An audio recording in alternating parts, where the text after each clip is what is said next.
The billionaire CEO, her wink, and the most romantic chaos ever before. We start.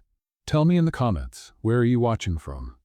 And when the story ends, don't forget to rate it from 0 to 10. Enjoy the ride.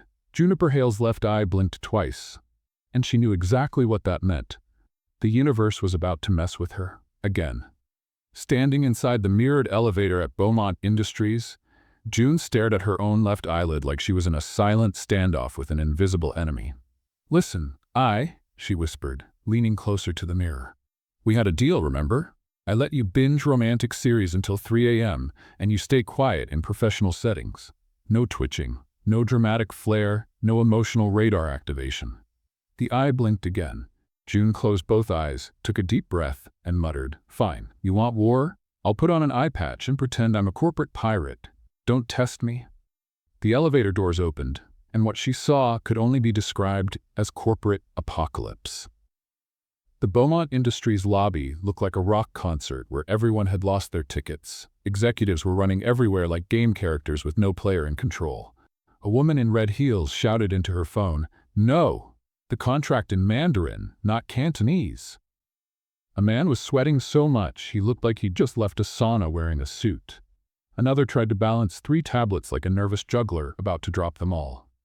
June took 2 steps back, seriously considering pressing the lobby button and pretending she'd walked into the wrong building. Then she saw him.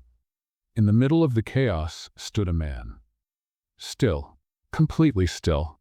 Like the storm around him was just some dull commercial he was waiting to end. He was tall, very tall, broad shoulders, charcoal gray suit that screamed custom Italian design, dark hair perfectly styled, jawline sharp enough to cut glass, and again, very tall. He held a folder like he was considering using it as a weapon. June assumed he was security, or maybe a model who had wandered off from a GQ photo shoot. She had documents to deliver. Simple task. Drop them off and leave. Easy. She straightened her blouse, ironed 5 times, courtesy of anxiety, and walked toward him with the professional smile she'd rehearsed that morning.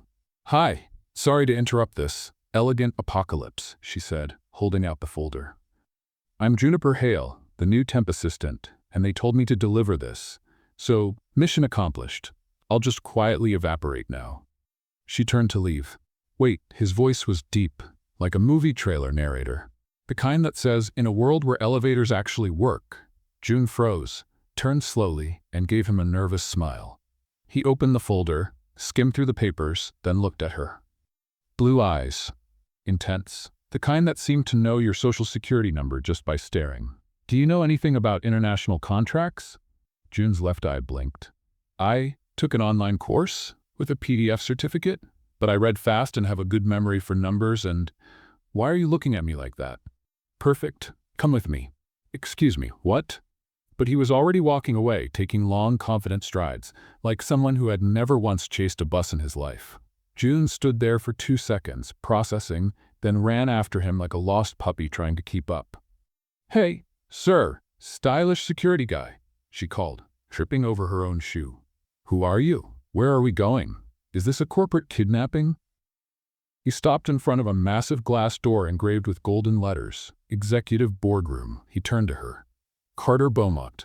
June's brain shut down, rebooted, shut down again. Carter Bowmont, the CEO, the billionaire, the man Forbes called the relentless genius who turned technology into art. And she had just called him stylish security guy.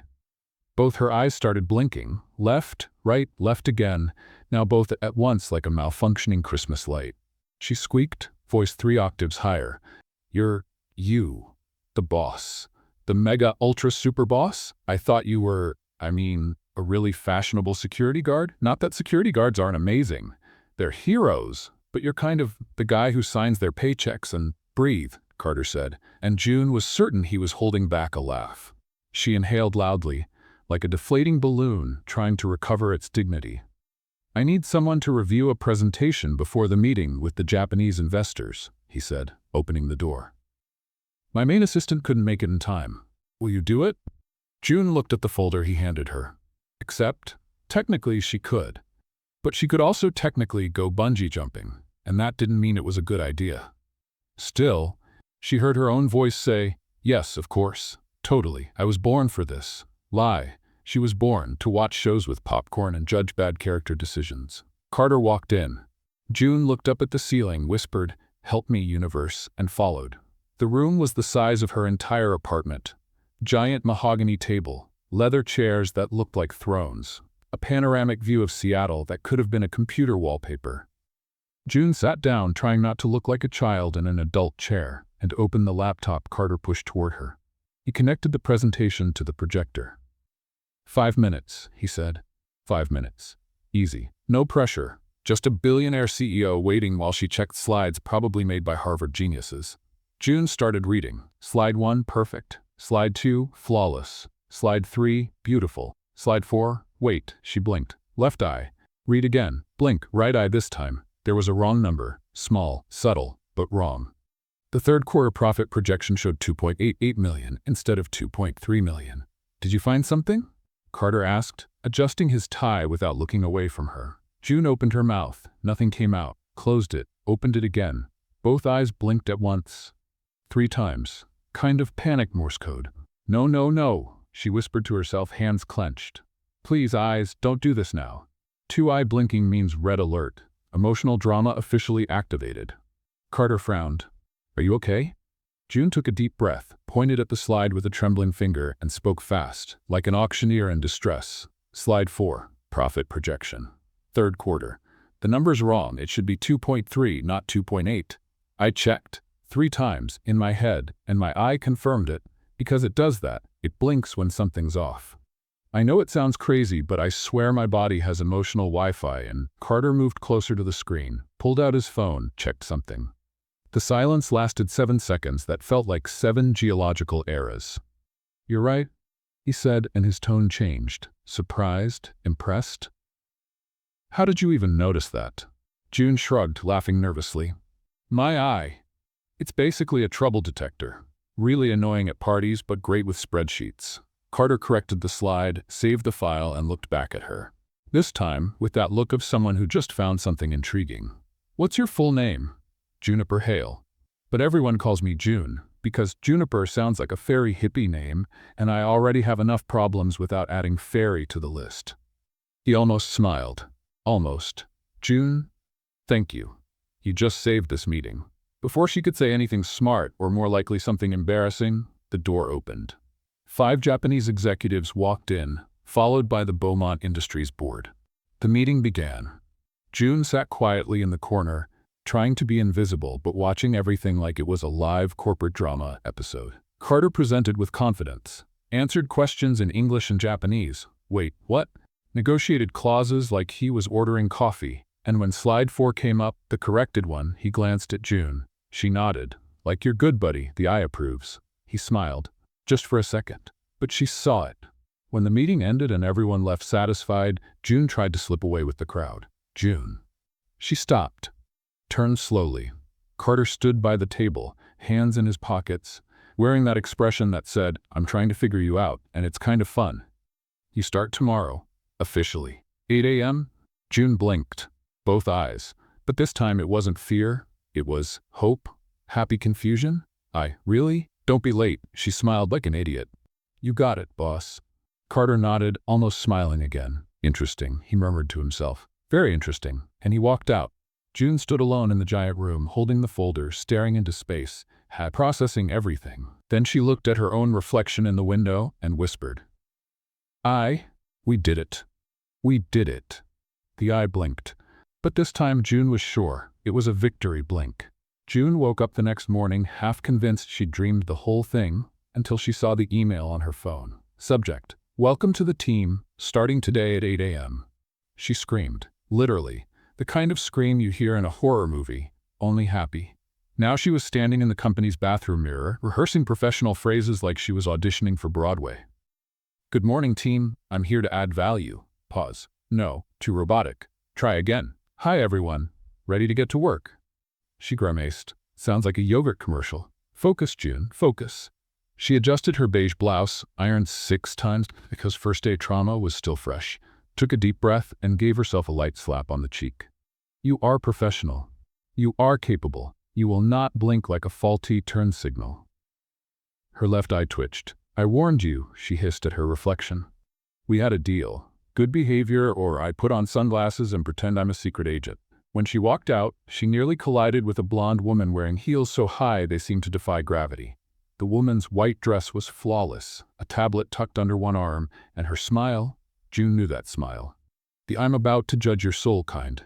"Oh," the woman said, looking June up and down as if she were assessing used furniture. "You must be the temporary hire." June smiled, trying to sound confident. "Juniper Hale, but you can call me June. Or Juniper, or, hey you, whatever works best." The woman didn't smile back. "Eloise Winters, Senior Executive Assistant to Mr. Bowmont." She said senior like she meant ruler of the corporate universe. "I hope you can keep up. Not everyone adapts." June's left eye twitched again, emotional radar flashing, social danger alert. "Oh, I'm great at adapting," June said, laughing nervously, "like a chameleon, just without the long tongue. That would be weird at work." Eloise stared at her as if deciding whether June was funny or a walking HR concern. "See you in the team meeting, 9 sharp. Don't be late." Then she walked away, heels clicking like a countdown to detonation. June stood there processing. Okay, so the villain just made her entrance. Perfect. Perfect. Because my life clearly needed more pressure. Thank you, universe. Very generous. She checked her watch. 8:40. 20 minutes until the meeting. 20 minutes to mentally prepare not to embarrass herself in front of everyone. No pressure. The conference room was packed. At least 15 people around a massive table, all looking like they'd stepped out of a business magazine. June sat at the end, trying to take up as little space as possible, like foldable furniture. Carter walked in last, and instantly the entire room shifted. Everyone sat straighter. Phones disappeared. Full attention. He wore a navy suit that probably cost more than her non-existent car. Perfect hair. The kind of posture that said he'd never doubted himself a day in his life. He scanned the room, and when his eyes met hers, he gave the smallest nod, like, "Yes, I acknowledge your existence." Her heart jumped. Both eyes blinked. "Stop, stop. You cannot blink from emotional cuteness right now. Professional focus, please." Carter started talking about quarterly goals, new contracts, international expansion. June tried to listen, but her brain kept wandering to the way he gestured, like a teacher who genuinely loved his subject. Then Eloise raised her hand. "Mr. Beaumont, about the new, temporary employee." She turned to June with a smile that didn't reach her eyes. "Maybe it would be helpful if she introduced herself so everyone knows who she is." The silence that followed felt like being dropped into a pool of concrete. Every head turned toward her. Every single one. June's left eye twitched, then the right, then both. Perfect synchronized panic. Hi." Her voice came out 3 octaves too high. "I'm June, technically Juniper, but June's easier and less fairy hippie. I am, like numbers, and coffee, and working. Yes, work. That's why I'm here. To work, with you, together, as a team, that works." Someone coughed to hide a laugh. Eloise smiled like a cat that had just trapped its mouse, and then Carter spoke, calm and steady as ever. "June spotted a critical error in under 5 minutes yesterday. One that would have cost $2.5 million if it had gone unnoticed." He looked around the table. "So yes, she's here, and she's staying." Eloise's jaw tightened. June tried not to smile like an idiot, but failed. She smiled, like a complete idiot. Carter went on with the meeting as if nothing had happened, but June noticed. He looked at her again. Quick. And there was something at the corner of his mouth. Almost a smile. When the meeting ended, everyone left quickly, except Eloise, who brushed past June and whispered, "Watch the blinking. People notice." Then she left.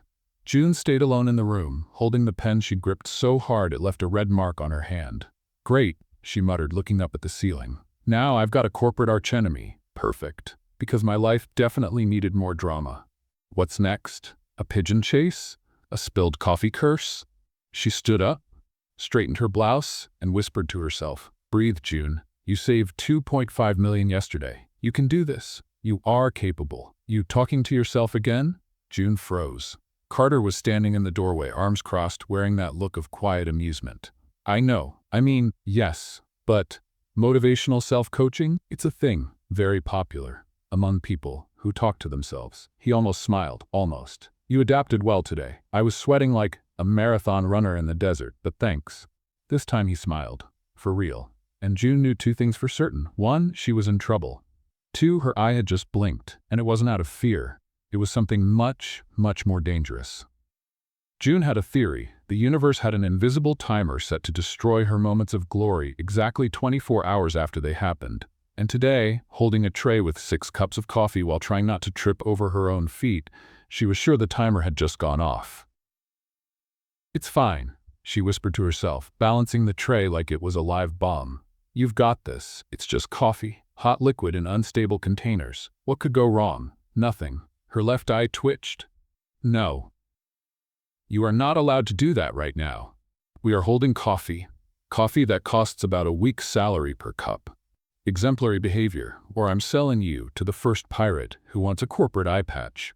She turned the corner and, of course, because the universe had a cruel sense of humor, almost collided with a cart full of documents that no one had warned her about. June dodged. Dramatic, slow-motion dodge. Something between ninja and emergency ballerina. The tray tilted. 1 cup leaned. She shifted the weight. All the cups leaned. "No, no, no, no," she chanted like a survival mantra, walking in slow motion as the coffee threatened to turn into a caffeine tsunami. She reached the conference room. Door open. Entire team seated. Carter at the head of the table. Eloise beside him, wearing that smile that said she was waiting for the circus to catch fire. "Good morning," June announced, voice 3 octaves too high. "I brought coffee. Hot coffee. Coffee that definitely won't turn into a disaster." She took 2 steps inside. Her shoe caught on the edge of the carpet. The carpet that had been there forever but chose this exact second to become her mortal enemy. June tripped, the tray flew, and the world shifted into slow motion, action movie style. Except instead of explosions, there was coffee flying in a dramatic arc across the room. She tried to save it, lunged forward, caught 3 cups, saved 2. But the 6th, the cursed 6th cup, flew straight toward Carter. The coffee hit the table in front of him, splashed upward like a decorative fountain, and landed on his white shirt. A brown stain spread across the flawless fabric like one of those ink-in-water videos. The entire room froze. Eloise's eyes widened, absolutely delighted by the disaster. And June? June went into full panic ramble mode. "God, no, this isn't happening. It's a nightmare. I'm gonna wake up. She dropped the tray on the table, grabbed every napkin in sight, and started scrubbing Carter's shirt frantically. I'm sorry. I swear it wasn't on purpose. My foot has a vendetta against me. It hates me. Probably because of that time I wore heels for 6 hours in June." His voice was calm, the kind of calm that belongs to someone trying very, very hard not to laugh. But she didn't hear him. She kept scrubbing, talking nonstop.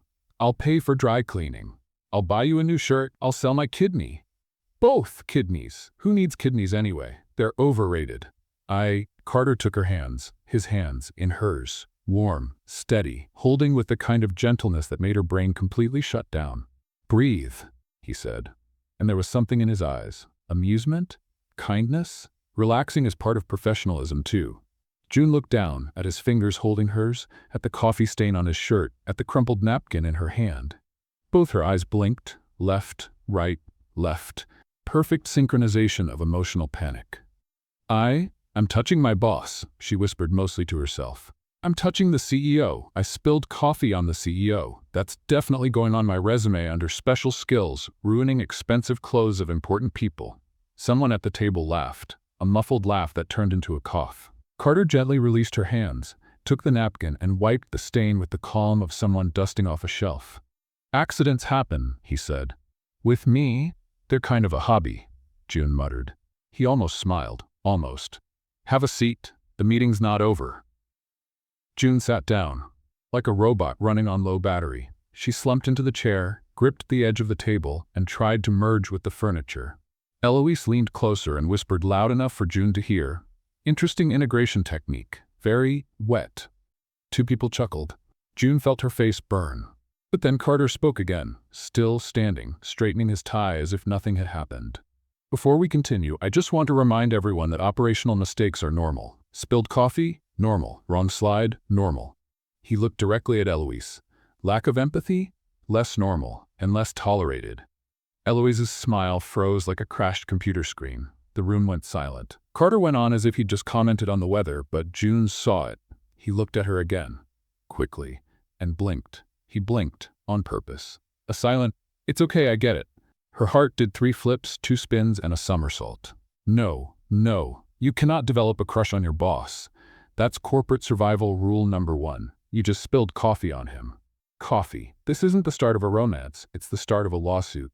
But her left eye twitched again, softly, like an emotional whisper. And for the first time in her life, June wasn't sure if it was fear or something much more dangerous. When the meeting ended, June tried to disappear with the crowd, but Carter called out, "June, a moment." She froze. Turned slowly. Everyone else was gone, just the two of them. He took off his jacket, hung it over a chair, and looked at the coffee stain on his shirt like he was studying modern art. "You know what I realized?" he said, voice carrying that tone that usually meant something meaningful was coming. "That I'm a walking hazard and should wear a warning label?" He smiled. A real smile, one that reached his eyes. "That you're the only person in this company who treats everyone like a human being, including yourself." June blinked, both eyes this time, but not from nerves. From surprise? Thank you," she said, because she had absolutely no idea what else to say. Carter picked up his jacket, slung it over his shoulder, and walked past her, stopped at the door, turned. "And June, next time you bring coffee, feel free to spill it again. At least that way I get to be close enough to know you better." And he left. June stayed there, gripping the edge of the table, staring at nothing. Processing, processing, processing. Then she looked up at the ceiling and whispered, "Universe, what are you doing to me?" Her eye twitched, and this time June knew. It wasn't fear, it was something that felt a lot like hope. June had one survival rule. When the universe gives you 24 hours of peace, brace yourself for the apocalypse. And today, staring at an email titled, "Urgent, International Call in 15 minutes, she was certain the apocalypse had arrived wearing a suit and speaking 3 languages. She was in the restroom, practicing deep breathing like in a YouTube meditation video, when Eloise walked in with that smile that meant she'd just won the lottery of other people's misery. "June, what a coincidence." She handed her a red folder. "Mr. Bowmont needs you in the conference room. Call with Japanese investors. Here's the prep material." June flipped through it quickly, frowning. "This is in Korean?" "Oh, is it?" Eloise blinked like a soap opera actress playing innocent. "How odd. Well, good luck." She left, her heels clicking like the laughter of a cartoon villain. June looked at the folder, then at the mirror, then back at the folder. Her left eye twitched. "No, we do not have time for panic right now." She tossed the folder into the trash, splashed water on her face, and ran out like an action movie heroine with dramatic music playing in the background. The conference room was packed. A huge screen showed 5 Japanese executives on the other side of the call. Carter sat at the head of the table, posture sharp, like a general about to declare war. 3 company directors were seated nearby, all looking like they'd just taken Red Bull through an IV. June walked in, sweating like a marathon runner crossing the Sahara. Carter looked at her, then at his watch, then back at her. "You have the material?" "Absolutely," June lied, smiling the way an insurance salesperson smiles at a skeptical client. "Totally ready, 100%, full material, fully materialized." Her left eye twitched. "Please don't make me hand it over now, I'm begging you." Carter motioned for her to sit. June dropped into a chair, opened her laptop, then up and started frantically searching for anything that might help. The call began. The investor spoke in Japanese. The Zoom translator lagged 3 seconds behind. Carter answered in English. Everyone took notes that looked very important. And June was reading the contract on the shared screen, trying to understand why her stomach had just tied itself into an emotional pretzel. She read Clause 7.3. "Read it again, a 3rd time." Her left eye blinked. Hard, like a fire alarm. "No. Wait, that's not right." She checked the numbers, verified the exchange rate, did mental math at lightning speed, and then she saw it. A hidden clause transferring 15% of future profits to a fake subsidiary. A trap. A massive financial trap. Her right eye blinked. Then both eyes started blinking together, like a Christmas tree gone nuclear. June looked at Carter. He was calmly explaining 4th quarter projections, confident and composed. She had 2 choices. Stay silent and let the company lose millions, or interrupt the CEO mid-international negotiation and look completely insane. She took a breath, raised her hand. Everyone looked at her. Everyone, including the Japanese investors on the screen. "I'm sorry," she said, her voice 3 octaves higher than usual. "Really sorry, but there's a problem." Carter frowned. "Problem?" Clause 7.3. June pointed at the screen, her hand shaking like a leaf in a storm. "There's an automatic transfer of 15% of profits to a subsidiary that doesn't exist. I mean, it exists on paper, but it's not active. It's a trap." Silence, heavy enough to crush her. One of the directors leaned forward, checked the screen, and murmured, "She's right." Carter grabbed his tablet, zoomed in on the clause, read it fast, his expression the definition of high-speed mental calculation. Then he looked at her, not angry, impressed. Like, "Who are you, and how did you see this?" He turned back to the screen and said, in fluent Japanese, because of course he spoke Japanese, "We need to revise clause 7.3 before proceeding." The investors exchanged glances. One of them replied quickly. Carter nodded, ended the call, and turned to the team. 15-minute break. June with me. Now. He left the room. June stood, legs wobbling like emotional jelly, and followed him. They entered his office, floor-to-ceiling glass, panoramic view of Seattle, and a mahogany desk that probably cost more than her entire college education. Carter closed the door, crossed his arms, and looked at her with the intensity of someone trying to decode an unsolvable puzzle. "How did you see that?" he asked.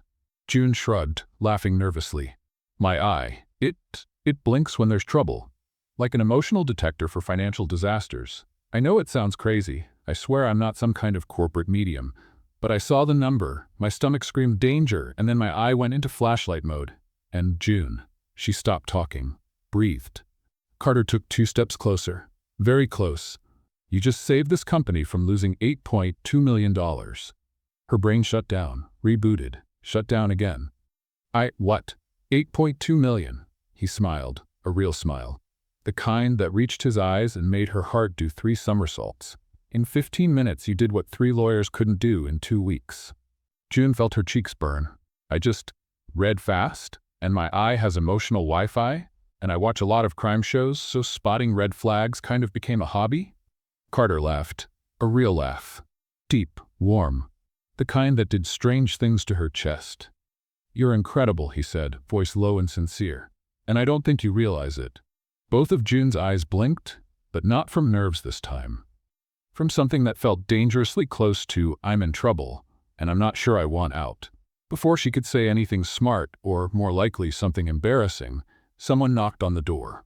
Eloise walked in without waiting for a response, looked at June, then at Carter, and smiled like a cat that had just spotted a trapped mouse. "Sorry to interrupt, whatever this is." She glanced at June. "The call's about to resume." Carter nodded, but didn't take his eyes off June.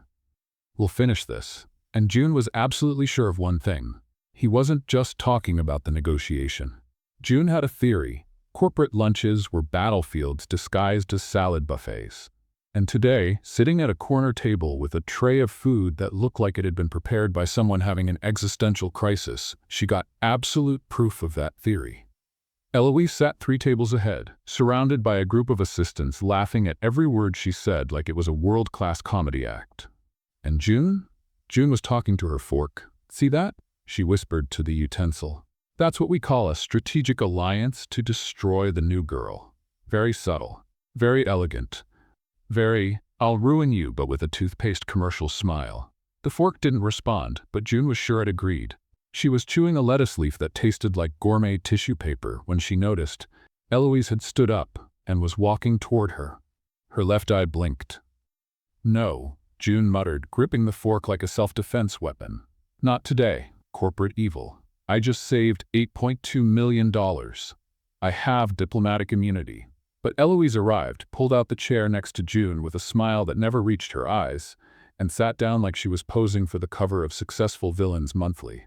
"June, what a coincidence seeing you here."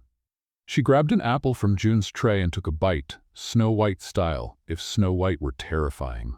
"I heard you were heroic today." "I just read a contract," June said, trying to sound casual but coming off more like a nervous squirrel hiding a nut. Eloise tilted her head, studying June like a scientist examining bacteria. "You know what else I heard? That you have a little tick." She blinked. Overly exaggerated, both eyes. 3 times. A very interesting blink. June's stomach dropped like an elevator without brakes. It's allergies? She lied, forcing a laugh. Corporate pollen. Very common in environments with too much air conditioning and ambition.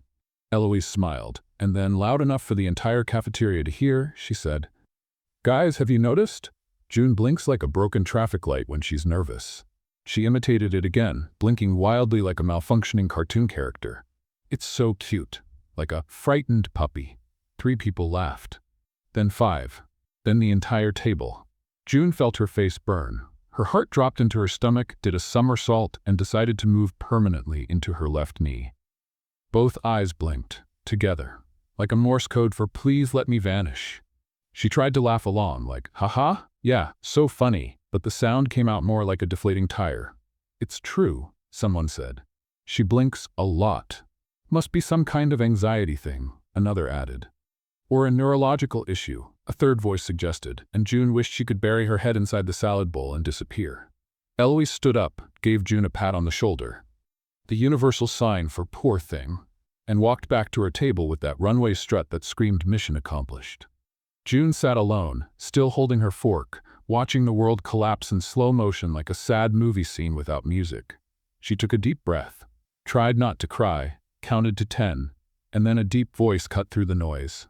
"Mind if I sit here?" She looked up. Carter, standing there with a tray, navy suit, tie slightly loosened, looking at her like an anchor in the middle of a storm. "You here?" June stammered because her brain had officially shut down. "Don't you usually have lunch in like a VIP room with a view of the universe and your own waiter?"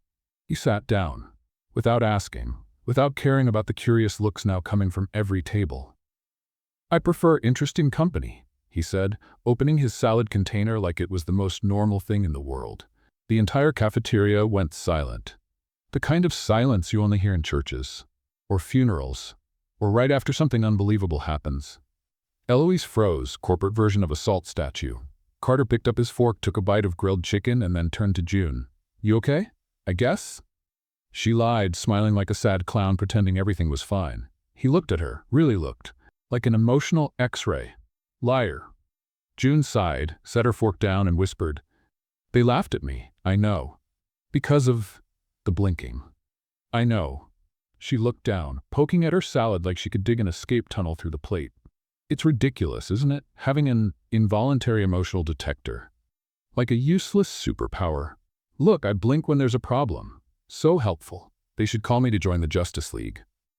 Carter set his fork down, took a slow breath, and did something June did not expect. He stood up, in the middle of the cafeteria, in front of everyone, and said, in that CEO voice that made entire rooms go silent, "Can I say something?" Every head turned. All of them. Like a theater audience waiting for a monologue, June wanted to melt, become a puddle, evaporate. But Carter went on. "Everyone here has value." He looked around the room, meeting every gaze. "Each person brings their own skills, their own traits, their own quirks." Pause. "And if someone can't see that," he blinked on purpose, both eyes, a perfect imitation of what Eloise had done earlier. They blink. 2 seconds of silence. Then someone laughed, then another. And soon the entire table. But they weren't laughing at June. They were laughing with her. With him. Eloise turned red, tomato red, stoplight red, humiliation red. Carter sat back down, picked up his fork, and kept eating like he hadn't just become the romantic hero of a corporate movie. June stared at him, mouth open, brain rebooting like an old computer. You just... She couldn't finish the sentence. He looked at her and smiled, a small, private smile meant only for her. "No one laughs at you while I'm around." Her heart did 3 somersaults, 2 flips, 1 dramatic dive, and decided to permanently relocate to the left side of her chest, where it was closer to him. Both eyes blinked. But not from fear, not from shame, from something that felt a lot like, "I'm completely lost and have no idea what to do with this." June swallowed hard, tried to speak, and what came out was, "Thank you." Carter nodded, stood, and before walking away, leaned close enough for her to catch the scent of his cologne, something between polished wood and smart decisions. "Keep blinking, June," he murmured. "I like when you do that." And then he left. June froze, like a statue, a mannequin, a video game character that just glitched mid-scene. She looked at her fork and whispered, He likes when I blink? What does that even mean? Is that flirting? Kindness? Or some kind of job offer to be a human fraud detector? The fork didn't answer, but her left eye twitched. And June knew one thing for sure. She was in trouble. June had a new survival rule. When the billionaire CEO says he likes it when you blink, you spend the next 72 hours avoiding anything that might make you blink. Which basically meant avoiding breathing, thinking, or existing anywhere near him. Mission impossible.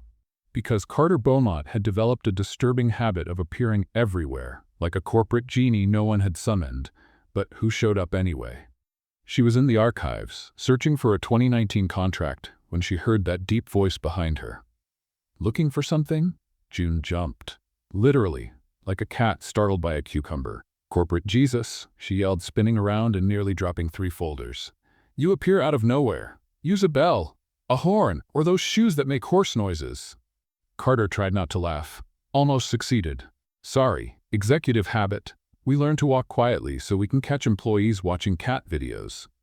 I was working, June protested, rearranging the folders with wounded dignity, looking for a contract. Very serious, very professional, 0 cats involved. He stepped closer, too close, reached up to the shelf above her head and pulled out the file she'd been searching for, leaving her trapped between him and the cabinet like the filling in a corporate sandwich. This one? He asked, voice low. That smooth, deep tone sent a strange shiver down her spine. Her left eye blinked. No, we had a deal, exemplary behavior only. Yes, she managed, taking the folder with a shaky hand and trying not to notice that he smelled like expensive wood and intelligent decisions. Carter didn't step back. Your eye just blinked. Allergies, June blurted out way too fast. Archive dust. Very common, silent epidemic. They should really start a campaign about it. He smiled, the kind of smile that said he knew she was lying, and found it adorable. Funny. It only happens when I'm close. Her brain froze, completely crashed. That's coincidence? Statistics? Local weather phenomenon? June. Yes? Are you nervous? No, she replied, her voice 3 octaves higher than usual. Totally calm. Zen. Like a Buddhist monk on a spiritual retreat. Her right eye twitched, then both eyes blinked together. Synchronized betrayal. Carter laughed, a real laugh. The kind that made her chest tighten in a way that absolutely shouldn't feel good, but did. All right, he said, finally stepping back and giving her space to breathe. I'll let you and your eyes have a private conversation. And he left. June collapsed on the file room floor, holding the folder and staring at the ceiling. She whispered. We need to talk. Seriously, you're sabotaging me. On purpose. With intent, the eye blinked. I knew you were doing this deliberately. 3 hours later, June was in the break room, making coffee like a mad scientist, brewing a dangerous potion, when Carter walked in again. Him. Again. Are you following me? She asked, turning around with a coffee spoon in hand like it was a weapon. Some kind of emotional GPS? CEO tracking system? The break room's for everyone, he said, grabbing a mug. But I can leave if you'd prefer some privacy with the coffee machine. No, June blurted out way too fast, then realized what she'd said. I mean, it's your break room, technically. You bought it. You can do whatever you want, including ignoring me. Which would be great. Very professional. Carter stepped closer, reaching for the sugar that was conveniently right beside her, and June had to hold her breath, because he was close. Again, why would I ignore you? He asked, his tone holding a note of curiosity. Because I'm the temporary assistant who spilled coffee on you and blinks like a malfunctioning Christmas light. Exactly, he said, stirring his coffee slowly without looking away. You're the most interesting person in this entire building. Her heart did 3 somersaults, 2 flips, and decided to move permanently into her throat. What? You heard me. I did, but my brain's in denial mode right now, probably caffeine-induced hallucination. Carter smiled, then did something June did not expect. He took the coffee spoon from her hand, his fingers brushing against hers, and added sugar to his mug with the kind of calm that made her temperature rise. That blinking, he said quietly. Is it fear or something else? June opened her mouth, closed it, opened again like a fish trying to process deep philosophical questions. Are you interviewing me about my eye? Because I can prepare a PowerPoint with graphs, blink statistics, emotional breakdowns by frequency. Just answer, he said softly, his voice low again, low enough to raise the temperature of the entire room by 15 degrees. Her left eye blinked, gently, almost like a whisper. If it were fear, June admitted, blushing red enough to rival a tomato, both eyes would be blinking, like an emergency signal. Full panic mode. And when it's just one eye, she swallowed hard. It means my body's feeling something my brain hasn't caught up with yet. Silence. Heavy silence. The kind that happens in movies right before the kiss. Carter took one step closer. Close enough for June to notice the faint gold flecks in his blue eyes. June, the break room door burst open. Eloise walked in, smiling like a soap opera villain who'd just interrupted the most important moment. "Oh, sorry to interrupt, whatever this is." She turned to June. "The supplier meeting started. You're supposed to be there." June blinked, both eyes, hard, like saying, "Thank you, universe, for saving me from doing something I definitely wanted to do, but absolutely shouldn't." "On my way," she said, grabbing her cup and leaving like Sonic escaping emotional chaos. But before stepping out, she looked back. Carter was still standing there watching her, with that expression of someone who'd just realized something important and wasn't sure if it was good or bad. And June knew one thing for sure. She was completely lost. That night, June lay in bed staring at the ceiling, talking to her pillow. He asked about the blinking. He asked, "Is that flirting? Curiosity? Or does he want to study me like a rare medical case?" The pillow didn't answer, but she could swear it was confused too. And he got close, really close. Like, "Hi, invading your personal space with emotional permission." Close. And I let him. Worse, I liked it.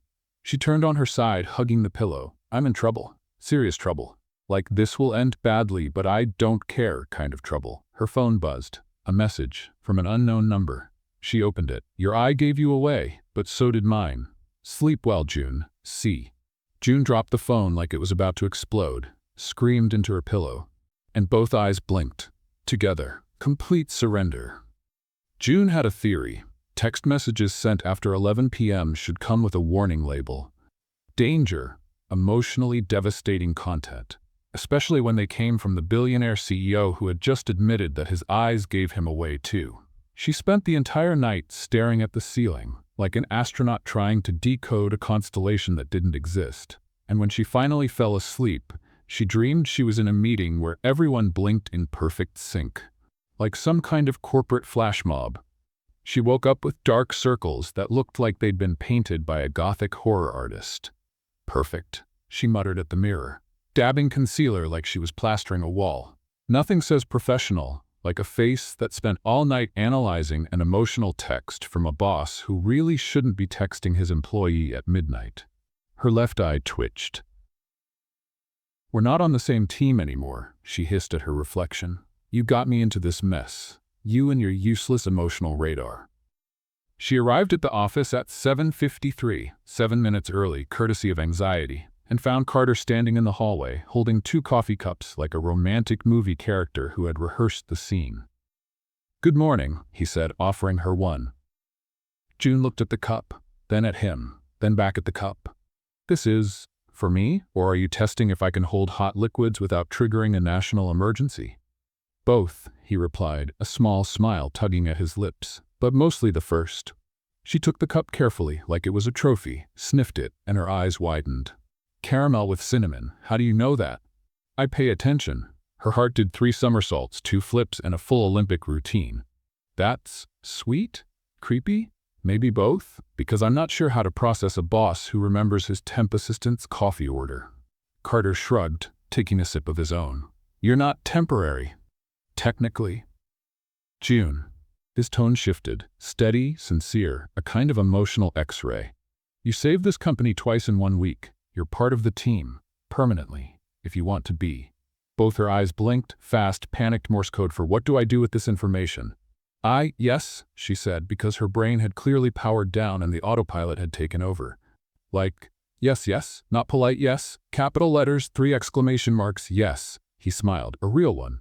The kind that reached his eyes and did something dangerously warm inside her chest. "Good, because I need your help with something."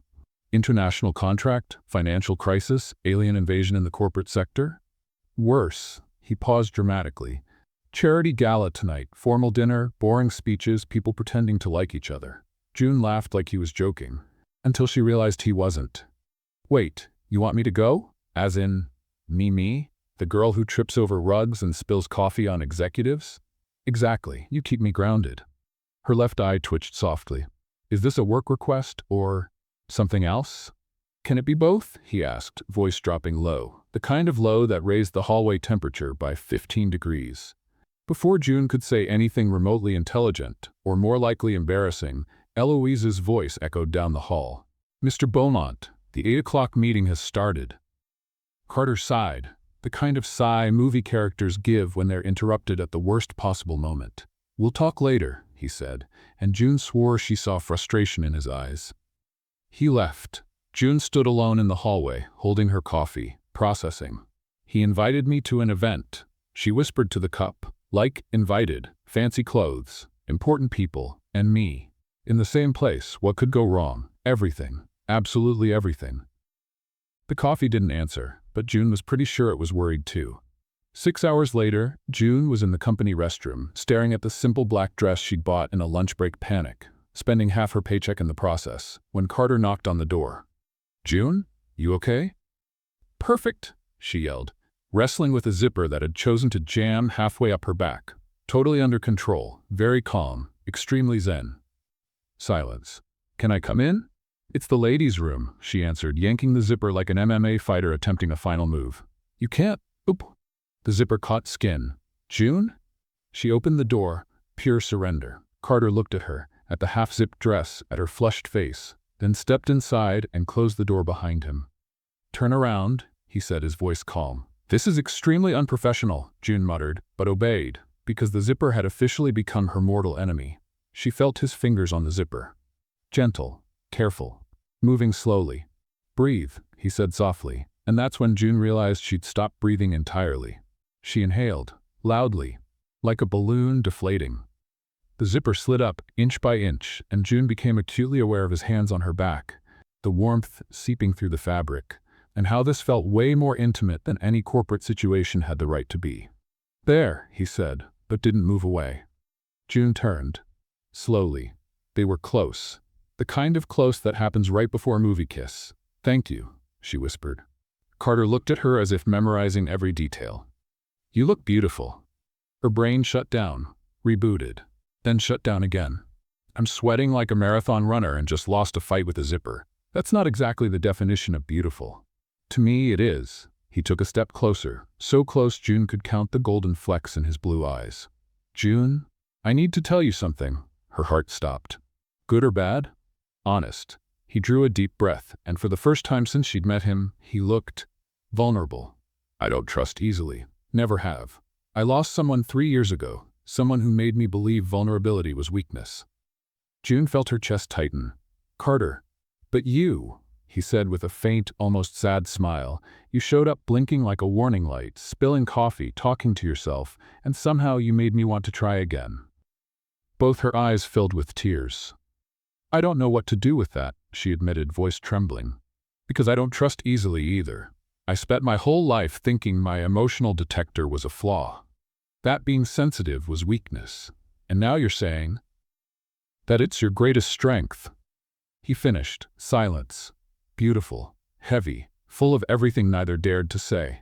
Carter lifted his hand, slowly, carefully, and touched her face, the kind of touch that treats what it holds as something precious. June closed her eyes. Both eyes twitched beneath her lids, a total emotional betrayal. Your eye blinked, he whispered, amusement in his voice.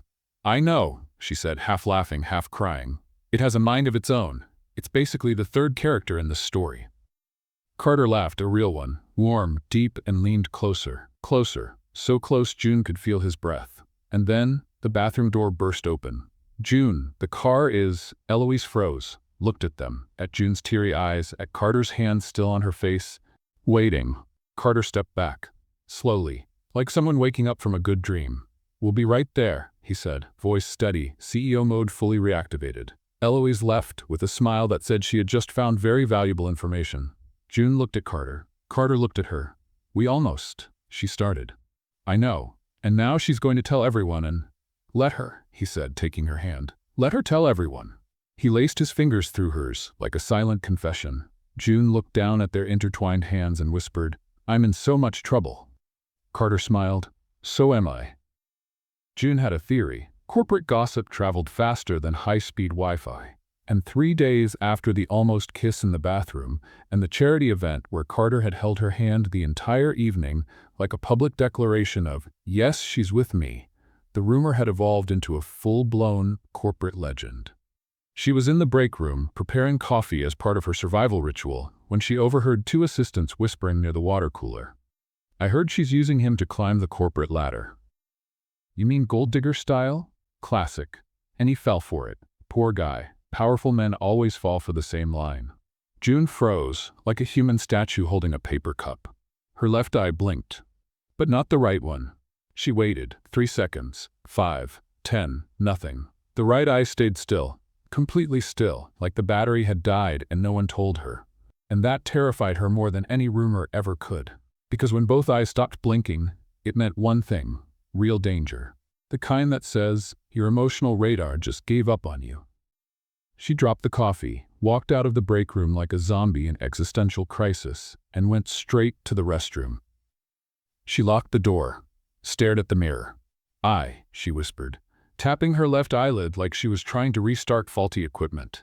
"I, wake up. We've got a problem. I need you. Don't leave me now." Nothing. Not a single blink.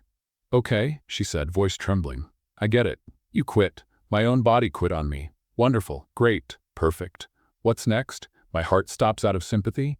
She took a deep breath, looked at her reflection, and made the most sensible and simultaneously the most terrible decision of her life. Leave. Before she became a problem, before she ruined his reputation, before she proved everything Eloise had been spreading. 15 minutes later, June was in the elevator, holding a cardboard box with her 3 pens, a notebook, and the mug she'd bought on her first day. The one that said, "Coffee, because adulting is hard." The doors started to close. A hand appeared.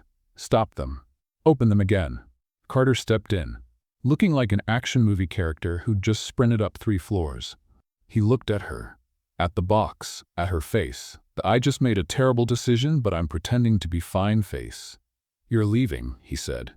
It wasn't a question. It was a statement, the kind you make when you've just found the bug in the code. "I have to," June said, staring at the floor because looking at him hurt. Like staring at the sun without sunglasses. "It's better this way."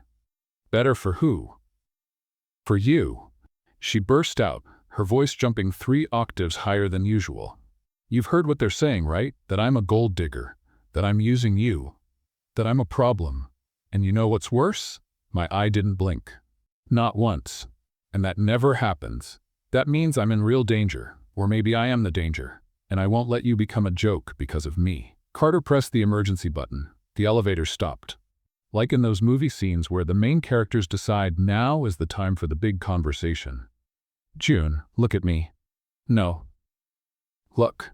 She looked and almost broke down because he had that expression, the one people get right after an emotional punch to the stomach. "You really think I care about gossip?" he asked, taking a step toward her.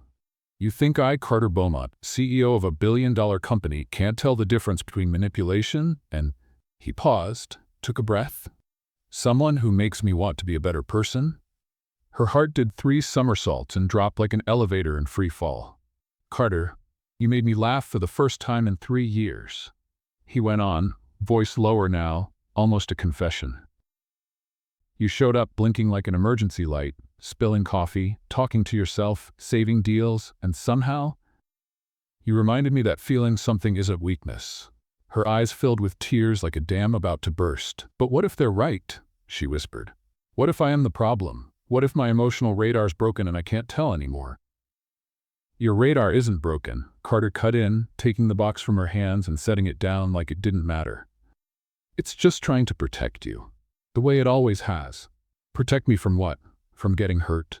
He stepped closer. So close, June could see every detail in his blue eyes. "Because feeling something real is scary. And you're feeling it. I know you are. The same way I am, and I've been pretending this is just professional." June let out a half-laugh, half-sob. "We're terrible at pretending." "Awful," he agreed, a small smile tugging at his lips. "But you know what I've realized? I don't want to pretend anymore." Silence.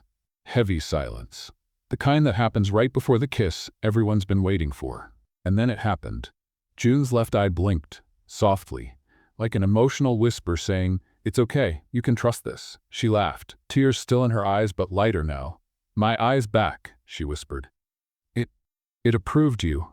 Carter smiled. A real smile, the kind that reached his eyes and made the whole world feel a little less terrifying. "I'm honored," he said, taking her hand, "to be approved by the most accurate emotional detector I know." June intertwined her fingers with his, holding on like an anchor. Like, if I let go, I'll sink. "So what now?" she asked. "Now." Carter pressed the button to restart the elevator. "You go back to your place, which is here, with me, and we face every rumor, every Eloise, every single thing together." The elevator started moving again. The doors opened on her floor. And Eloise was standing right there, like a soap opera villain who smelled drama and came to watch. She looked at June, then at Carter, then at their intertwined fingers, and smiled. The kind of smile that tastes like sugar-coated poison. "What a touching scene," she said sweetly. "Too bad the board won't find it quite so romantic." Carter released June's hand, took a step toward Eloise, and spoke in that CEO tone that made entire rooms stop breathing. "The board answers to me, not the other way around. And if anyone has a problem with my choices," he looked straight into her eyes, "they can bring it to me personally. I love honest conversations." Eloise turned bright red, like a tomato, or a bell pepper having an existential crisis. She turned and walked away, her heels clicking against the floor in what now sounded like a strategic retreat. June looked at Carter like, "Did you seriously just do that?" He shrugged. "I told you, no one laughs at you while I'm around." And in that moment, June knew one thing for sure. She had fallen. Completely. Like a free fall without a parachute. And for the first time in her life, she wasn't afraid of where she'd land. June had a theory. When you decide to emotionally distance yourself from someone, the universe turns your life into a sitcom episode where that person shows up everywhere. Like a polite corporate invasion with blue eyes and the scent of expensive wood. 3 days after the elevator showdown with Eloise, June was at the grocery store at 10 p.m., emotional insomnia shopping, wearing a hoodie like a failed spy in disguise, when she heard his voice behind her. "Chocolate ice cream at 10 at night. Let me guess, emotional escape or celebration?" June froze, clutching the Ben & Jerry's like a weapon of frozen self-defense. She turned, slowly. Carter was standing there, in jeans, simple black t-shirt, hair slightly messy like he'd just woken up or walked out of a men's shampoo commercial. "Are you following me?" she demanded, gripping the ice cream tighter. "Like a billionaire stalker? Because I watch Criminal Minds. I know the signs." He tried not to laugh. Almost succeeded. "I live 3 blocks from here, and I need food too. Believe it or not, CEOs eat." "Prove it," June said, folding her arms. "Show me your cart." Carter turned his cart around. Inside, instant noodles, 2 tubs of ice cream, chocolate same as hers, frozen pizza, and marshmallows. June's eyes widened. "You eat instant noodles? The billionaire CEO eats broke college food? At 10 p.m.? "Absolutely." He took the ice cream from her hand, dropped it into his cart, and added a 3rd one. "And you clearly need reinforcements. Hey, that was my emotional escape ice cream. Now it's our ice cream for a much-needed conversation."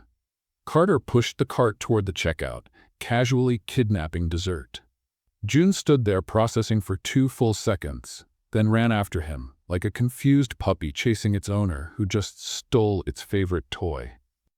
15 minutes later, they were sitting in the empty parking lot, on the back of his truck, because apparently he owned a truck, eating ice cream straight from the tub, like 2 teenagers in a shared existential crisis. "Okay," June said, spoon in her mouth, staring at the stars. "Explain. Why are you here? Really, I've been trying to give you space so you don't become a corporate meme because of me." Carter took a bite, thought for a moment, then said quietly, "You know what happened 3 years ago?" June turned to him, waiting. "I was engaged," he said. "Samantha. We were together for 5 years. The wedding was planned, and 2 weeks before, she told me she'd said yes because I was a good investment. Not because she loved me. Because I was convenient." June's heart tightened, like someone had stepped on it, wearing high heels. "Carter, I built walls after that." His voice was calm, but his eyes carried an old kind of pain. "Tall ones. with emotional barbed wire and a sign that said keep out. And it worked. For 3 years. Until you showed up, blinking like an emergency light and spilling coffee on me. June laughed through what sounded suspiciously like a sob. I have a talent for destroying emotional defenses through physical disasters. Should probably add that to my resume. June. Carter set the ice cream aside and turned fully toward her. You're not Samantha. You're not after anything. You're nothing like what Eloise has been saying. And I know that. Not because I'm naive, but because I recognize manipulation. I spent 3 years studying every micro-expression, every word, every motive. And you, he gave a small, almost sad smile, you're transparent. Like glass. Terrible at hiding emotions. And that's exactly why I trust you. Both of her eyes filled instantly, like a dam breaking.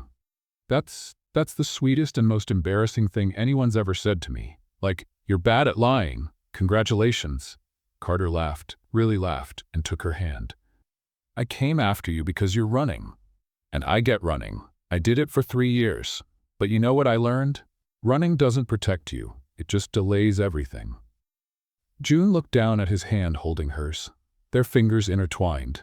It felt right, like a puzzle piece finally snapping into place. And what if I mess it all up? She whispered. What if my emotional radar fails, and I don't even notice I'm hurting you? And… Impossible, he interrupted, gently squeezing her fingers. You know why? Because you feel too much. You blink when something's wrong. You talk to yourself when you're processing emotion. You spill coffee when you're nervous. You're like a walking emotional alarm. And that makes me feel safe. For the first time in 3 years, June broke down, the ugly kind of crying. Indie movie level crying. No flattering lighting, just raw emotion. I'm crying in a grocery store parking lot, eating ice cream out of the trunk, she said between laughs and sobs. This is straight out of a low-budget romantic comedy.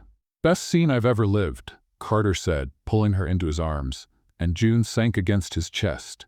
Like an anchor finally finding a safe harbor.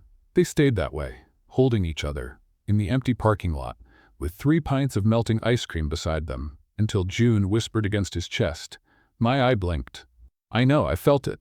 Both eyes blinked. I felt that too. She pulled back slightly, looked up, and found his blue eyes close, very close. And now? She asked. Carter smiled, the kind of smile that comes after a big decision. Now, I stop being afraid, and you stop running, and we figure this out together, with blinking, spilled coffee, and whatever chaos comes next. June smiled, tear-stained but happy. Deal. But if I throw ice cream at you, it's the universe's fault. I'll take that risk. Then he leaned in slowly, giving her time to pull away if she wanted. But she didn't. She met him halfway, and the kiss was gentle, sweet, like melted chocolate ice cream, like a quiet promise, like saying, we have time, there's no rush. When they finally pulled apart, June whispered, my eye didn't blink. Good sign? Excellent sign. Means my emotional radar officially approved. She laughed softly. Congratulations. You just passed the hardest test of my life. Carter kissed her forehead, pulled her close again, and June knew with absolute certainty she'd stopped running. And for the first time, everything felt right. The next morning, June walked into the office smiling like a toothpaste commercial. Eloise stared at her like she'd just seen a happy ghost. You're smiling? She asked as if accusing her of a crime. I am, June replied, grabbing her coffee. Beautiful day, isn't it? Full of possibilities. And ice cream, especially ice cream. Eloise frowned, completely lost on the plot. Then Carter walked by, stopped beside June, and said loud enough for everyone to hear. Meeting at 2. You're with me. We have a contract to review. And he winked. On purpose. Just for her. June had a theory. The universe had impeccable timing for drama. Like a soap opera writer who waits for the couple to finally kiss before dropping an emotional bomb. And today, 3 days after that parking lot kiss that had completely dismantled her emotional defenses, the bomb arrived, via email, with the subject line, International Crisis, everyone in the conference room in 10 minutes. She was in the bathroom, practicing deep breathing like a meditation video, when her reflection decided to chime in. See? We had 3 days of happiness. 3! The universe only allows that much before throwing an emotional meteor at our faces. Her left eye blinked. Don't look at me like that. You know I'm right. We kissed the CEO, the billionaire CEO. That comes with consequences, like a contract no one read before signing. She straightened her blouse, tried to look professional and failed, and walked out like a soldier heading into battle, armed only with a pen and chronic anxiety. The conference room looked like a disaster movie set. 15 executives running in every direction, 3 screens flashing charts in bright red, because of course they were red, and Carter at the center, standing like a general about to declare war, except instead of tanks he had a tablet, and the expression of a man praying someone competent would fix this. When June entered, he looked at her like a sailor spotting land in the middle of a storm. "June, thank God." He motioned for her to sit beside him. "We have a problem. Spilled coffee level or financial apocalypse level?" she asked, opening her laptop like a hacker in an action movie. "Japanese investors found a hidden clause in another contract and now think we tried to deceive them level." Carter ran a hand through his hair, a gesture that screamed controlled panic. "They're about to cancel everything, 82 million in deals, unless we prove good faith in—" He checked his watch. 43 minutes. June felt her stomach drop like an elevator with a cut cable. 43 minutes to save 82 million. No pressure. Totally fine. I'll just have a quick panic attack and be right back. Carter took her hand under the table. Quick, subtle, the kind of secret gesture that said, "I trust you. You've got this. I know you do." Her left eye twitched softly. "All right, emotional radar activated. Time to save the day." 20 minutes later, June was buried in 3 different contracts, comparing clauses like a detective searching for clues in a corporate crime scene when she found it. A tiny footnote. Font size 8. PO uses font 8 in a legal contract. It explained that the so-called hidden clause was actually standard across all of the company's international agreements since 2019. She jumped from her chair like an Olympic athlete breaking a world record. "Found it!" she shouted, and the entire room turned. "Found the proof? Clause 7.9, footnote 17, font size 8, because apparently we hate eyesight. It's right here. The clause is standard. It's in every contract since 2019. They've signed the exact same version 3 times before." Carter stood up like a rocket launch. "Are you sure?" Left eye blinked once. "That's confidence level. Bet the company on it." She turned her screen to show him. "See? 2019 contract, identical clause. 2021, same thing. They knew. This isn't fraud. It's just," she paused dramatically, "corporate tantrum caused by ignorance." One of the directors checked, confirmed, and nodded. "She's right. Completely right." The room erupted in relief, like a concert crowd realizing the band's coming back for an encore. Carter looked at June like he was witnessing a miracle in human form. "You just saved $82 million. He glanced at his watch.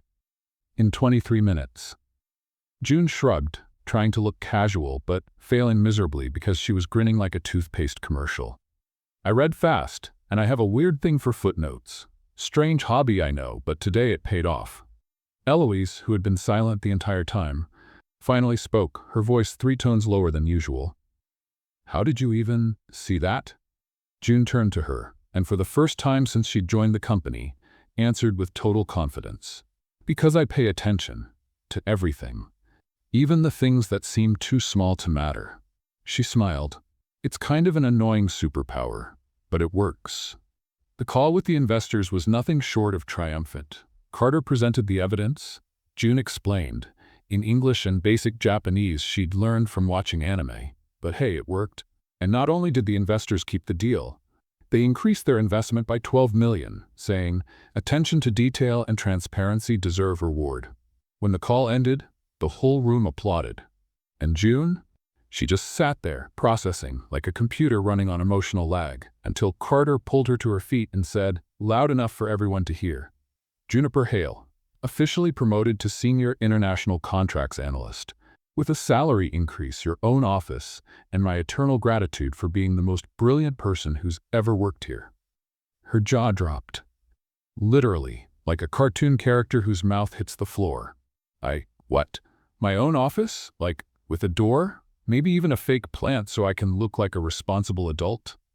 With a door, with a plant, whatever you want. Carter smiled, the kind of smile that reached his eyes and made her heart do a full Olympic routine again. "You deserve it." The team applauded once more. Someone brought champagne at 10 in the morning, but no one cared. Eloise stormed out like a defeated thundercloud. And June? She looked at Carter and whispered, "My eye didn't twitch once during the presentation." "I know, I noticed." He leaned slightly closer. "You know what that means? That my emotional radar finally trusts me? That you finally trust yourself." He touched her hand. Quick, subtle, and I always did. Both her eyes filled with tears, like a dam bursting with joy. And then Eloise returned, stopped at the door, and said in a strangely calm voice, "June, someone's in the lobby asking for you. Says it's urgent." June's left eye twitched, hard, like an emotional fire alarm. She looked at Carter. He looked at her. And both had the same thought. This can't be good. June had a theory: when your emotional radar blinks like a fire alarm in the middle of a perfect day, it's because the universe decided prolonged happiness violates some unspoken cosmic law.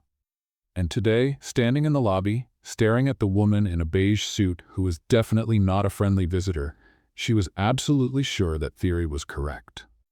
The woman had flawless blonde hair, straight out of a shampoo commercial, the posture of someone who had never doubted herself, and a smile that didn't reach her eyes. A smile that looked a lot like a shark wearing Chanel. "You must be Juniper," the woman said, extending her hand like a queen granting an audience. "Samantha Lockwood, Carter's ex-fiancée." June's brain shut down, rebooted, froze again, like an old computer trying to open 20 tabs at once. You're the Samantha?" she stammered, shaking Samantha's hand like a malfunctioning robot. "The one he mentioned?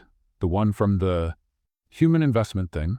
Samantha's smile sharpened. "I see he told you his version. How sweet." She released June's hand and glanced around the reception area as if she were evaluating a property to buy. "Can we talk? Privately? I think you deserve to hear a few truths." June's left eye blinked, then the right, then both together, in perfect maximum alert sync.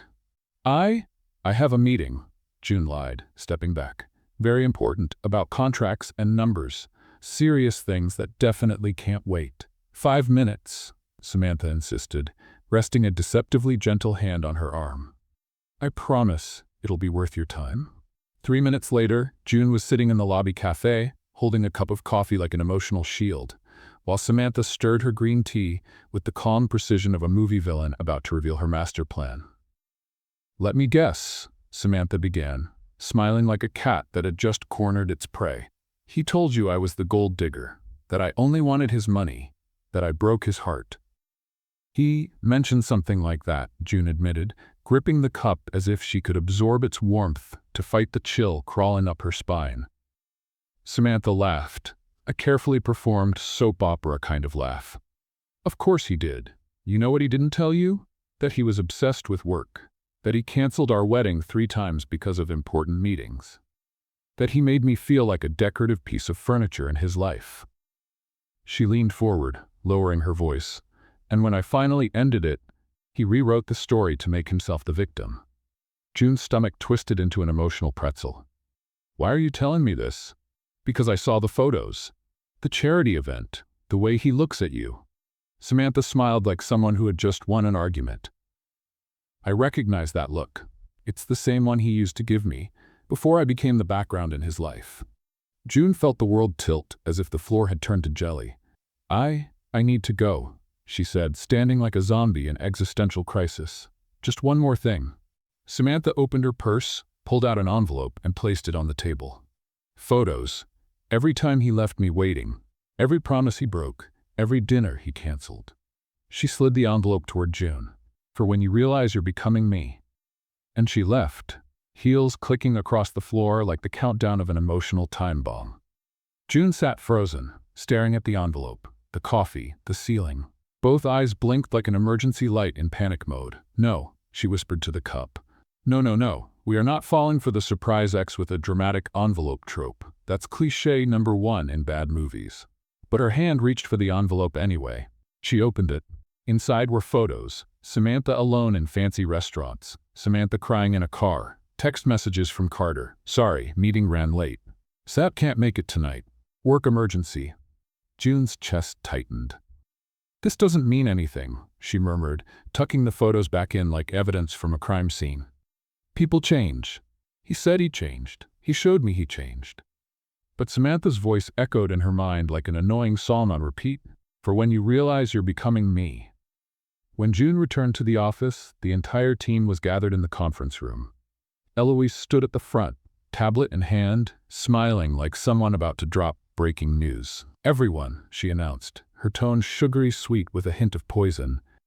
"I just received reliable information that our dear June had a very interesting meeting today with Mr. Beaumont's ex-fiancée." The room froze.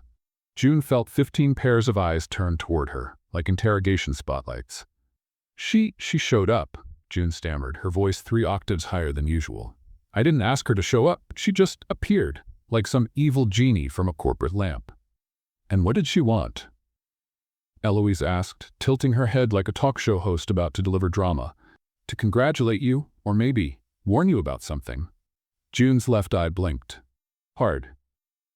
"That's none of your business," June said, her voice firm for the first time in her corporate life. "And honestly, I don't know why you're so obsessed with my personal life. Don't you have a hobby? Plants? Netflix? Anything besides being a walking gossip radar?" Someone choked, trying to hide a laugh. Eloise turned red, the kind of red that screamed pure humiliation. "I just think," she continued, her tone sharpening, "that people deserve to know when someone is being naive." "Naive?" June repeated, taking a step toward her. "Or do you just hate that someone else got what you wanted?" Dead silence. The kind of silence you hear from a reality show audience waiting for the fight to start. Eloise opened her mouth, closed it, opened it again, like a fish trying to process oxygen. Then Carter's voice cut through the tension like a hot knife through butter. "Can someone explain what's going on here?" He was standing in the doorway. Gray suit, slightly loosened tie, watching the scene like a director trying to figure out why his actors went off script. Eloise smiled like she'd just been rescued by divine intervention. "Mr. Beaumont, perfect timing. I was just saying that you should focus on work instead of creating drama like a soap opera writer." Carter interrupted, his voice carrying that CEO tone that made entire rooms snap to attention. "Great idea. You can start now, all of you. Back to work." Meeting over, the team scattered like an anthill after a rainstorm. Except June, who stayed there holding the envelope like evidence that was burning her hands. Carter looked at her, then at the envelope, then back at her. "My office." Now, 2 minutes later, June was sitting in a leather chair that probably cost more than her entire college education, while Carter closed the glass door and switched on the privacy mode that turned it opaque. "Samantha was here," he said. "It wasn't a question." "How do you know?" "Because she called me to say she was coming to clear things up." Carter ran a hand through his hair, a gesture halfway between frustration and restraint. "What did she tell you?" June looked at the envelope, then at him, then back at the envelope. "That you were obsessed with work, that you canceled everything for meetings, that she always came second." She took a breath, and she had proof. Carter closed his eyes, like someone who'd just been punched in the chest. "May I see it?" June handed him the envelope. He opened it, looked through each photo, each message. His face showed every piece of pain he was reliving. When he finished, he dropped everything on the table and looked at her. "It's true," he admitted quietly.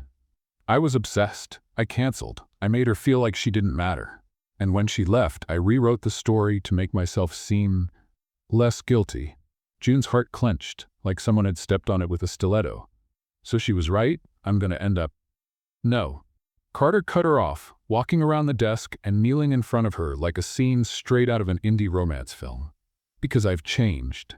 Really changed. You know how I know?" He took her hands. "Because in the last 15 days, I've canceled 3 important meetings just to have lunch with you. I left the board waiting to get you ice cream at 10 at night. I chose you. Every single time, and I'll keep choosing you." Both her eyes filled with tears. Fast, heavy, unstoppable. "How do I know that's true?" Carter gave a small, sad smile. "Ask your emotional radar." June blinked, once, just her left eye, softly, like a whisper saying, "You can trust him." She laughed through her tears. "My eye approved you, again." "I'm honored," he whispered, kissing her forehead gently, like a quiet promise. And June knew, with absolute certainty, Samantha was wrong. Because this Carter, this was the one she knew, the one she trusted. When they walked out of the office hand in hand, Eloise was standing in the hallway, frozen, like a corporate salt statue. Carter stopped, looked at her, and said loud enough for everyone to hear, "Eloise. HR, now. We need to talk about cultural fit."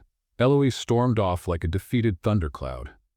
June looked at Carter and whispered, "You just protected what's mine." "Yes," he squeezed her hand, "and I'll always do that." And June knew one thing for sure. She'd won. June had a theory. Corporate events were like weddings where nobody really knew each other, but everyone pretended to be happy. And tonight, standing in front of the mirror in the Grand Hotel Seattle restroom, adjusting the navy blue dress Carter had insisted on buying, and which cost more than 3 months of rent, she was absolutely sure of it. "It's fine," she whispered to her reflection, adjusting her hair for the 17th time. "It's just a gala with 200 important people, 3 TV channels, and the man you love giving the main speech. No pressure. Totally calm, very zen." Her left eye blinked. "We had a deal," she hissed, poking her eyelid like she was trying to silence a broken alarm. "Tonight, you behave. No emotional radar, no chaos detector. Just exist, like a normal eye, of a normal person." The eye blinked again, harder. "I swear, if you betray me in front of 200 people, I'm putting on an eye patch and becoming a corporate pirate for good." Someone knocked on the door. "June, are you talking to your eye again?" Carter's voice carried that barely contained amusement. She opened the door like a soldier surrendering after losing a battle. Carter looked flawless. Black tuxedo, perfectly tied bow tie, probably courtesy of some invisible butler. Hair neatly styled. And that small smile that made her heart perform a full gymnastics routine. "I wasn't," June lied, 3 octaves higher than normal. "I was practicing a motivational speech. For myself.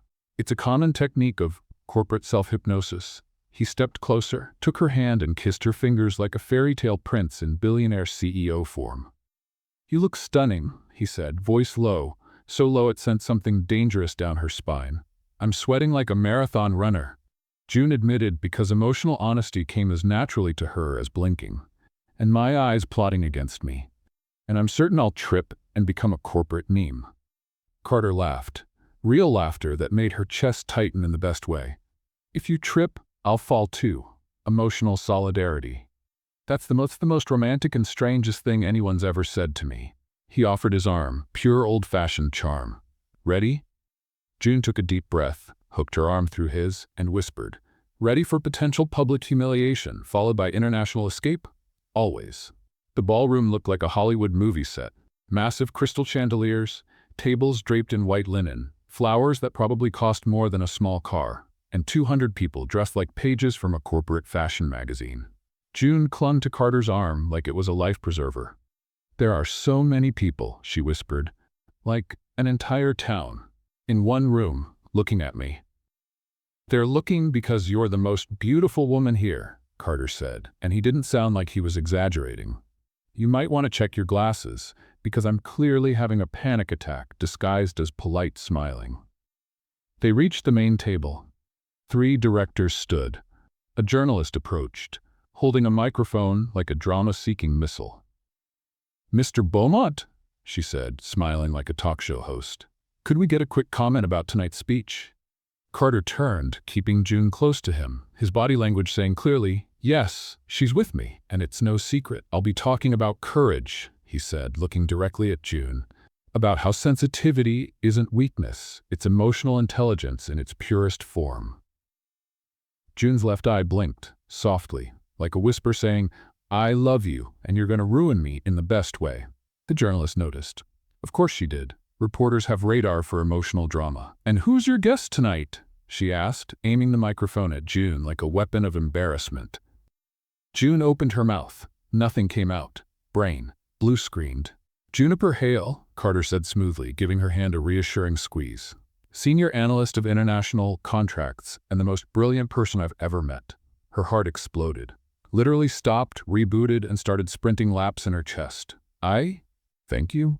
June stammered, blushing so hard she could have lit up the chandelier. "He exaggerates. I just read fast and have a strange love for footnotes." The journalist laughed like she'd just heard the quote of the year. "You two are adorable," she said, and June was certain the headline would read something like, billionaire CEO and adorable analyst, the new corporate power couple. 20 minutes later, Carter walked onto the stage, microphone in hand. Lights focused on him like the lead in a movie about to deliver the speech. June sat in the front row, holding a champagne glass like an emotional shield, as he began. "I spent 3 years believing vulnerability was weakness," Carter said, his voice steady and clear. "That showing emotion was a flaw in character. That sensitivity had no place in the corporate world." The entire room went silent, like a church right before the sermon that changes everything.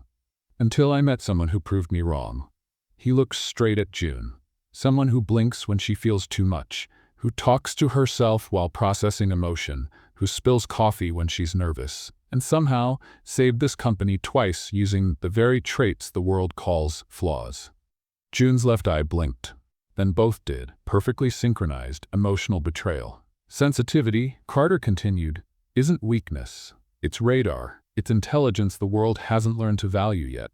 And I was lucky enough to meet someone who taught me that." The audience applauded, like in those romantic movie moments when everyone knows it's happening.